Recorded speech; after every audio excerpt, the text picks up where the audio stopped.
আগে যেটা ছিল এই হালখাতা বিষয়টা কিন্তু প্রতিটি দোকানে দোকানে হতো এবং একটা উৎসবের মতো বিষয় ছিল। সবাই যারা সারা বছর কেনাকাটা করেন সেই সব দোকানগুলো থেকে তাদেরকে ইনভাইট করা হতো বিভিন্ন কার্ডের মাধ্যমে বা সরাসরি যে তারা যেতেন, মিষ্টি খাওয়ানো হতো। সেই বিষয়গুলো কি স্যার একটু কমে এসেছে না? যেটা আপনি প্রথমে প্রশ্ন করেছিলেন তার উত্তরেই এখানে আসবো আমি, যে আমি ছোটবেলায় এই বৈশাখ মাসের এই দিনতে আমার বাড়িতে ৮-১০টা চিঠি আসতো, মানে গ্রামীণ বাজার যেগুলো থেকে সেখান থেকে মাইক বাজতো, তারপরে লাঠি খেলা হতো, মোরগ লড়াই খেলা হতো, এবং সকালবেলায় উঠে আমরা বড়দের সম্মান করতাম, তারা আশীর্বাদ দিত, তারপরে নতুন পোশাক পরতাম এবং গেলে লুচি লুচি টাইপের লুচি এবং মিষ্টি, ছোট ছোট মিষ্টি খেতে দিত মজা করে, এবং যদি কোনো বকেয়া থাকতো তাহলে সেদিন সেটা পরিশোধ করে দিত। তো এটা গ্রামীণ রীতি, চমৎকার রীতি।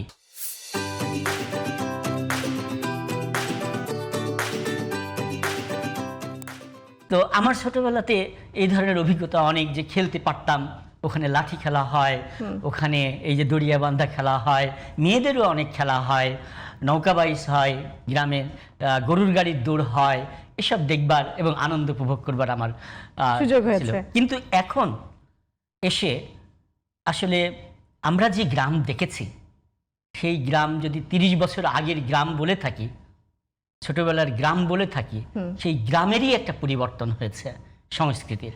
সেই গ্রামে আগে ইলেকট্রিসিটি ছিল না, হারিকেন, মোমবাতি বা আমরা বলি ল্যাম্প, কুপি, এগুলো জ্বালিয়ে, তারপরে টিভি একটা বাড়িতে, আমাদের বাড়িতে একটা টিভি ছিল, তো ওই সব গ্রামের লোকজন এসে দেখতে আসতো, বাইরে বের করে দিতে হতো টিভিটা, তো ঝিলঝিল করে আবার নড়াই ব্যাটারি দিয়ে।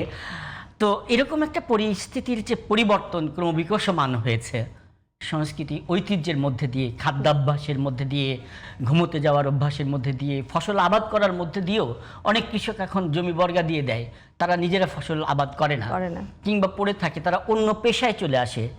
এই হালখাতার সঙ্গে পেশাজীবী অন্য শ্রেণী, বিশেষ করে ব্যবসায়ী শ্রেণী, যে হালখাতা কথাটা আসলো না, এর সম্পর্ক আছে।